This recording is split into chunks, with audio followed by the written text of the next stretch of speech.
Comic Impact is Ken. We're here at the San Diego Comic-Con. We got Jason Howard here, the artist for... Oh, you want to say hi? Hi. Artist for Super Dinosaur and the Astounding Wolfman, one of my favorite books. How you doing today? Very good. How are you? I'm doing good. I appreciate you taking the time out. Sure, yeah. It's still the beginning of the con, so it's kind of busy, but not quite overwhelmed yet. Yeah, just wait till Sunday. That's right. We'll be run down and tired by then. So let's start with Super Dinosaur, since that's the current thing going on. Anything you want to say about it?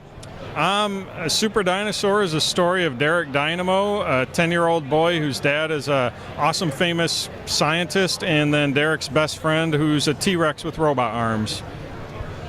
That is the greatest single thing I have ever heard in my entire life.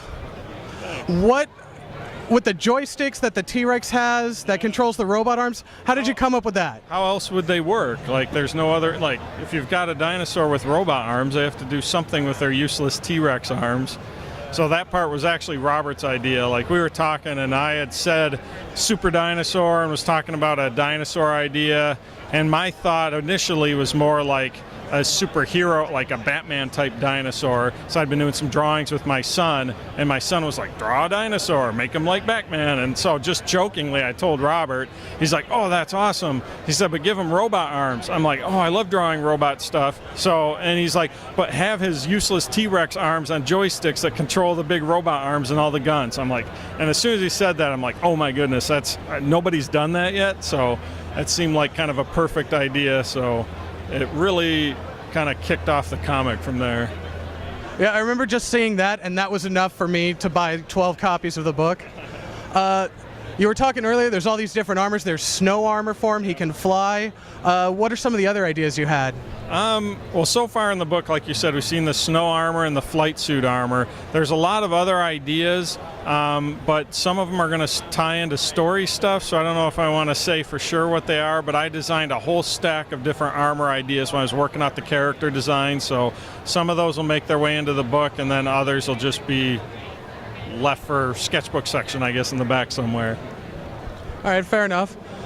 So you did The Astounding Wolfman for a couple years, 25 issues? Yep, 25. Do you plan on doing Super Dinosaur for the same amount of time or longer? I mean, if sales are strong, I'd like to do a longer series. I mean, I'd love to have just volumes of Super Dinosaur trades. You know, we have 4 with Wolfman, so it'd be nice if we could get at least 5 with Super Dinosaur to at least beat the Wolfman record.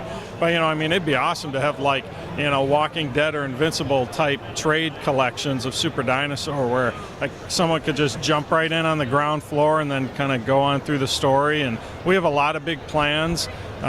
Seems like every time we talk about it, we come up with different ideas. And Robert's like, well, we'll have to do that in volume, you know, for volume 4 or whatever down the road, because we've got so many ideas already for the earlier stuff. So, you know, it just seems like there's just a lot of places we want to go with it. So hopefully we'll get a chance to have that kind of long run. So. All right. So you were talking about like all the different armors and stuff. Are there plans to do toys where we could get multiple armors or anything like that?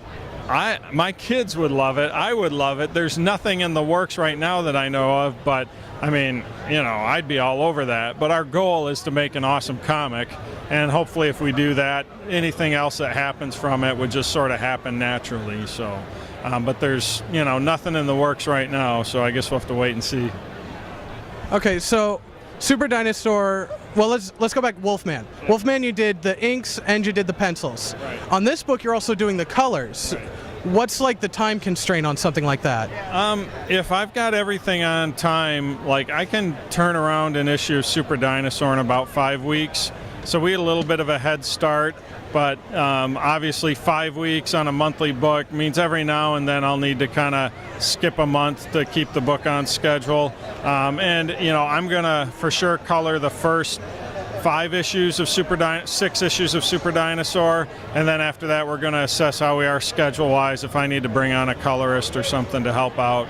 With Wolfman, we kind of did the same thing. I colored the first trade's worth of Wolfman, and then we brought on FCO Placencia to color the book after that. So he could kind of take a cue from what I was doing, but then do his own thing. So I like the coloring process, so I like to do it, but the schedule is just the hard part. All right, well, thank you so much for your time. Really appreciate it. I hope you have a great con. Thanks. Yeah. Anything you want to say? No, thank you. Thanks for the interview. Take care. All right. Everybody, keep reading Super Dinosaur. We want to do 30 trades of this. Can you handle that? I can handle that. All right. Thanks a lot.